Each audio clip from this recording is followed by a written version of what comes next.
They say it's a small world. But is it? Could it be smaller, say half the size? How would we cope on a mini Earth? Well, let's try it out.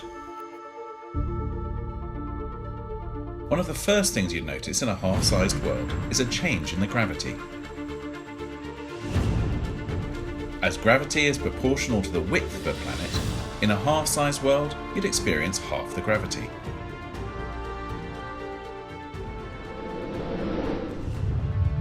Impressive, but it's not all fun and games. Half gravity means half the air pressure. There is now less oxygen in every breath.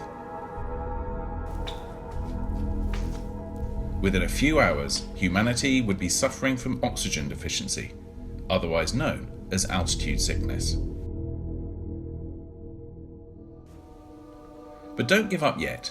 Humans would be able to adapt to this thinner air. After a few days, we'd develop extra red blood cells to compensate for the lack of oxygen.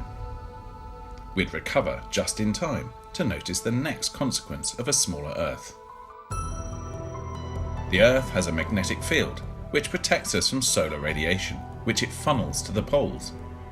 That's why you get aurora in the polar regions. It's the radiation interfering with our atmosphere. But with a smaller Earth, the magnetic field becomes weaker and goes a bit weird.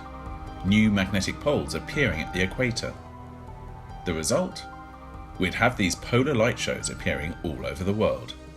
Which is fantastic, except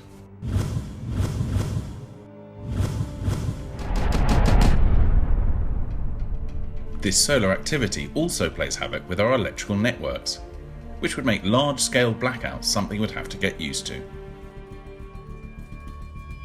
And that's not the worst of it, not at all.